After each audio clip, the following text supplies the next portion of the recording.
He makes fascinating texts and traditions in early Christianity accessible through his characteristic clarity of explanation and argument. Please welcome Bart Ehrman.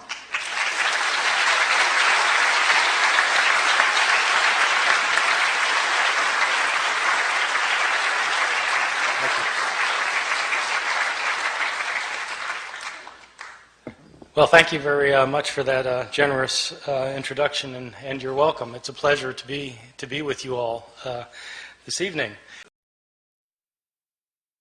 The Bible is the most widely purchased, most thoroughly revered, and probably most broadly misunderstood book in the history of human civilization.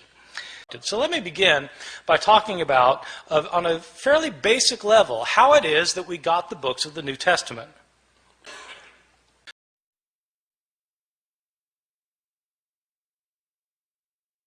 How old are these copies that we have? Well, the oldest copy that we have of any book of the New Testament is actually a little fragment that was discovered in Egypt. This fragment is about the size of a credit card, and it's written on both front and back.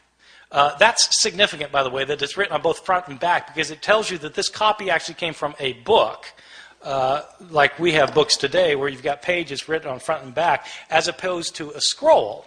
Christians early on preferred writing their scriptures in books rather than in scrolls. That made these books different from other books throughout the Roman world. This little credit card-sized scrap that we have is called P52. It's called P52 because it's written on papyrus. So papyrus is an ancient writing material, and it's called P52 because it was the 52nd papyrus that was discovered and categorized, classified. Cataloged. So this little scrap has a few lines on it from John chapter 18. It's the passage where Jesus is talking to Pontius Pilate in his trial before Pilate, where Pilate says, "What is truth?" That line. So that's that. It's written on, and it's written both front and back. Now the thing is, if you have a little scrap like that, and it's written on the front and the back, and you know what passage it comes from, then you can actually do some interesting things, because you can figure out, even though you don't have a complete line on this page, you can figure out where this thing was on the page. And if you've got if you do it right, if you've got one margin, you can figure out how many letters were in each line, and you can figure out how many lines must have been on the page in order to get from this part to that part. See what I'm saying? So you can actually reconstruct how long the page was, and then you can calculate how many pages were in this manuscript, because how many pages would it take with this many letters in it to create the Gospel of John? And so this one scrap can tell you how long the manuscript was. So there are people who do this for a living, so it turns out.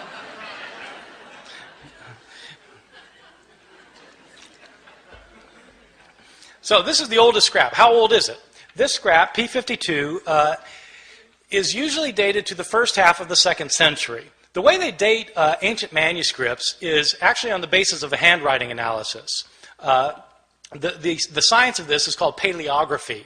Paleo meaning ancient, graphy meaning writing, ancient writing. So the study of ancient writing is called paleography, and there are scholars who are paleographers who can date manuscripts within about 50 years of their production. The way the science works is that handwriting in the ancient world, before there was the invention of printing, changed slowly over time. So people made letters in certain distinctive ways depending on when they lived.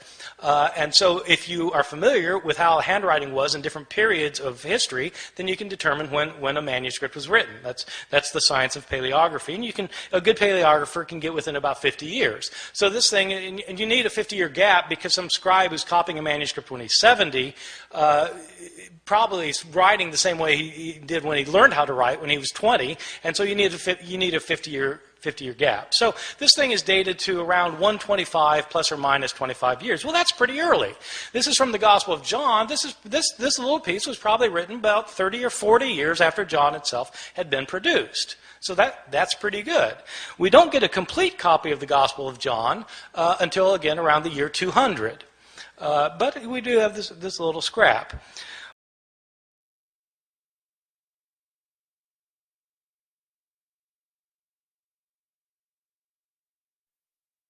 My second question is, to what extent were canon and and textual problems discussed at Nicaea? Okay, the second question is quite easy. To what extent were the formation of the canon of the New Testament and the text of the New Testament discussed at Nicaea? The answer is not at all. The Da Vinci Code says they were, so yes. Who should I believe? Yes. Right. I think you need to trust Dan Brown. He did a lot of research for this book. He learned, for example, that Leonardo's name was really Da Vinci.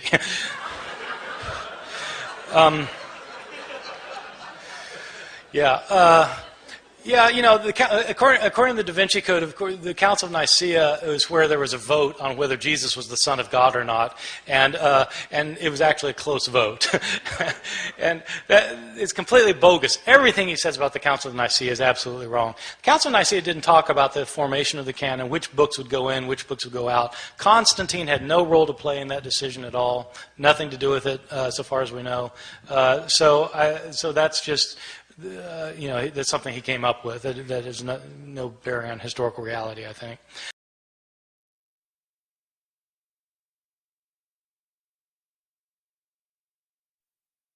All right, thank you.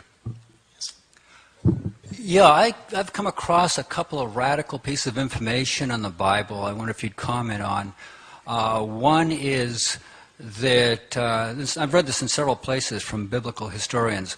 One is that there was a get-together called the Second Council of Constantinople in around 555 A.D., and it was one where they did some major deletions in the Bible, and they took out just about everything Jesus said about reincarnation. That's one of them. Well, that one's easy. That's false. Okay. One of the places I read this is in a book called The Jesus Mystery by Janet Bach. I don't know if that means anything to you. Right. Don't read those books. Okay. Okay. And in all due respect, how are they wrong and you're right? Authority. That's it. I mean, there are responsible historians, and there are people who are not responsible historians, and it's a very good question, actually, because how do you know the difference? You go to a bookstore and you've got these books. I mean, and some have nice covers and some don't have nice covers. How do you know who? And it's actually not an easy thing, and you have to know who to trust. And so one thing to do is look at credentials. Where do these people teach? Do they teach? Where did they get their degrees? Do they have degrees? Or are they independent researchers? An independent researcher is somebody who doesn't have a degree usually. Why don't they have a degree? So they might be telling the truth, but where do they get their information from? Look at their footnotes and see if they tell you where they got their information from. And then read scholars who teach in reputable institutions, who have reputable degrees, and whose books go through the kind of vetting process that is typical in scholarship, which is that you can't, anybody can publish a book today, but scholarly presses publish books that have gone through a scholarly process of evaluation. And that's the kind of book you want to read if you want an authoritative account. Okay. Yeah, and the second piece of information was that there's 18 years that are missing from the Bible, basically from the age of 12 to the age of 30. And it's been said that was deleted, and that he spent those years traveling through India and visiting with various holy men and so forth, right, and reaching a state of enlightenment, right, and then coming back to...